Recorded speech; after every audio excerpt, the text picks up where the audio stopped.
नमस्कार. आज आपण बनवणार आहे पारंपरिक पदार्थ धपाटे. धपाट्यासाठी मी 1 किलो बाजरीमध्ये 1 वाटी हरभरा डाळ, 1 वाटी गहू आणि अर्धी वाटी उडीद डाळ दळून आणलेली आहे.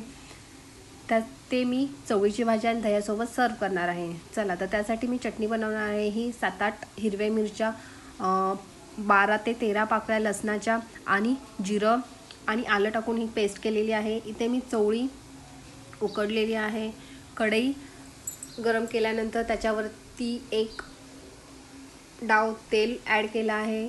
त्याच्यामध्ये जिरं, मोहरी, कढीपत्ता आणि 2 मोठे चिरलेले कांदे ॲड केले आहेत. 1 मोठा टोमॅटो ॲड केला आहे. लाल तिखट ॲड केला आहे. थोडीशी हळद ॲड केली आहे. चवीनुसार त्याच्यावरती मीठ ॲड केलं आहे. हे झाकून ठेवायचं. 5 मिनिटामध्ये होऊन जाते, कारण ऑलरेडी आपण ती शिजवलेली आहे. त्यानंतर इथे पीठ घेतलं आहे. जेवढं तुम्हाला धपाटे करायचे तेवढं पीठ घेतलं आहे. एक पेस्ट आपण जी मिरच्यांची पेस्ट केली आहे, ती जेवढी तुम्हाला तिखट हवं आहे ती 1 पेस्ट किंवा 1 चमचा किंवा 2 चमचे टाकू शकतात. थोडं गूळ टाकलं आहे त्याच्यामध्ये आणि ओवा टाकला आहे. ते छान असं मळून घेतलं आहे. इथे मी स्वच्छ असा धुतलेला रुमाल पोळपाटावर अंतरला आहे. ओला रुमाल आहे तो. आणि हे बघा, ओल्या हातानेच हळूहळू ते धपाटे करत आहे. त्याची साईज ओल्या हातानेच वाढवायची आहे. छान एवढी भाकरी एवढे धपाटे करू शकता. आमच्याकडे एवढी करतात.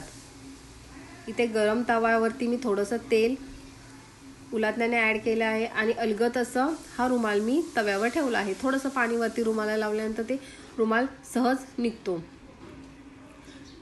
नंतर त्याला थोडंसं बोटाचे ठसे दिले आहेत.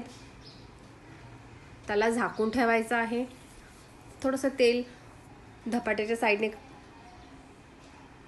चमच्या सहाय्याने टाकायचं आहे, कारण काढताना ते चिकटणार नाही. ते उलटल्यानंतर परत सेम 1 मिनिट तसंच झाकण ठेवून करायचं आहे.